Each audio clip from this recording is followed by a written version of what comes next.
Коңуруктун эки түрү бар. Бири адамды инфаркт же инсультка кептейт. Адистин маеги. Көпчүлүк учурда коңурук тартууга олуттуу карап маани деле бербейбиз. Бирок анында адам өмүрүнө кооптуулугу бар экен. Спутник Кыргызстан агенттигинин улуттук кардиология жана гипертония борборунун өпкө гипертониясы менен тоо медицинасы бөлүмүнүн башчысы Абдырашид Марипов менен коңурук тартуунун себептери жана андан арылуунун жолдору тууралуу маектешкен. Коңурук тартуунун кесепеттерин ооруга байланыштырып келебиз. Чындыгында эле коңурукка себеп болчу кандай факторлор бар? Коңурук деген өзү эмне? Адамдын дем алуу органдарынын айланасындагы булчуңдар уктаганда ал бошоп, андан улам аба жолдору да ичкерип калат. Натыйжада организмге аба кысылып өткөндүктөн үн чыгат. Ошону биз коңурук деп атайбыз. Коңурук тартуунун эки түрү бар. Биринчиси кооптуу эмес кадимки коңурук. Адам чарчаган маалда оорунун тобокел фактору жок болсо кездешет. Мындай коңурук дем алууну токтотпойт. Эгерде коңурук тартуу дем алуунун токтоп калышын шарттаса, анда ал кооптуу патологиялык коңурукка кирет. Мындай учурда дем алуу органдарындагы булчуңдар бошоп, акырындап отуруп биротоло жабылып, организмге кычкылтек жетпей калат. Кычкылтексиз организм өтө кооптуу абалга кептелет.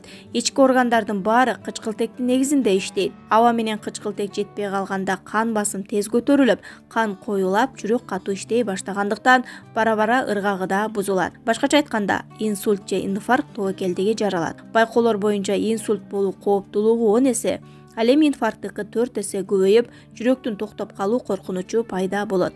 Бир эле убакта жүрөк менен өпкө иштебей калышы мүмкүн. Жөнөкөй эле жүрөк оорусунун кесепетинен да коңурук пайда болушу мүмкүнбү?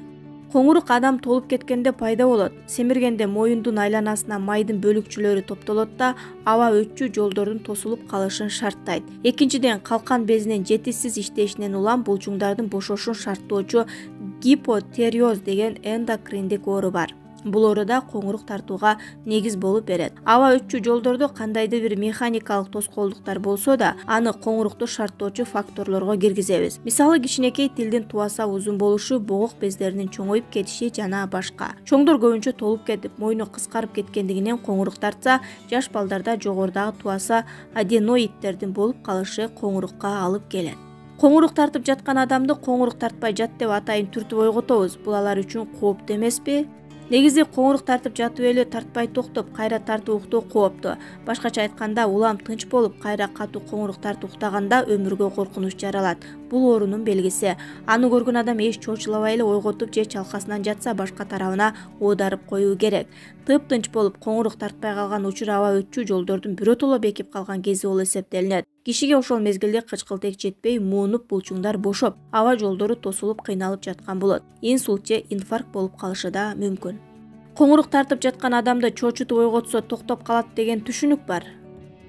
Патологиялык коңурук чочуса деле токтобойт. Коңурук токтоп кайра уланбаса, ал коопсуз болуп эсептелинет. Жогоруда санаган оорусу жок адамдын коңурук тартканы кадыр эсе эле көрүнүш. Муну тагыраак анықтаган ыкма полисонография деп аталат. Дем алуу органдарынын иштебей токтоп калышы апноя деп аталат. Мындайда адам дем алайын десе да булчуңдар бошоп калгандыктан абаны өткөрбөй коет. Бул жол кырсыгында шарттайт. Изилдөөлөр боюнча Америкада 2000-жылы 300 миңге жакын жол кырсыгынын себеби апноя белгиси бар коңурук экендиги маалым болгон.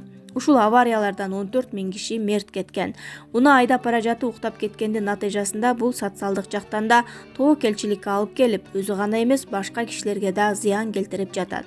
Уйку адамга эс алуу үчүн берилген. Уктаганда баш эс алып, сергип туруу керек. Ал эми уктаганда дем алуу органдары жабылып калчу кооптуу абал жаралып калганда, баш эс албай иштеп турууга мажбур.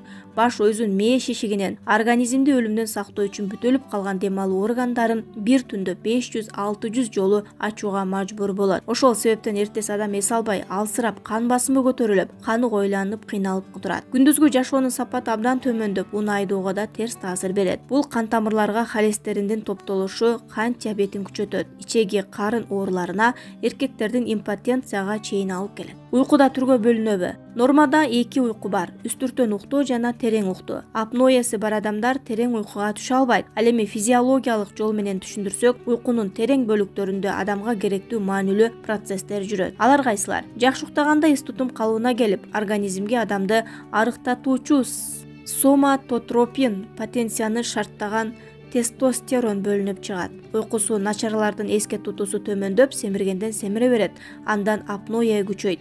Атайын ыкма менен дарылабаса, бул оору сөзсүз инсульт же инфарктка алып келет. Уйкуда тамакка болгон табитти башкаруучу гормон иштелип чыгат. Табит бузулса, семирүүгө алып келет. Башкача айтканда, мунун баары бири-бири менен тыгыз байланышкан упырталдуу абал түзүлөт. Аны бири-бирден ажыратып, атайын ыкма менен дарылоо керек. Коңурук тарткандар доктурга бир көрүнүп коюусу шарт. Адам чалкасынан жатканда жогорку дем алуу органдары бир аз жабыла түшөт. Ал эми жан баштап жатканда коопсуз коңуругу бар кишилерде коңурук тартуу дароо токтоп калат.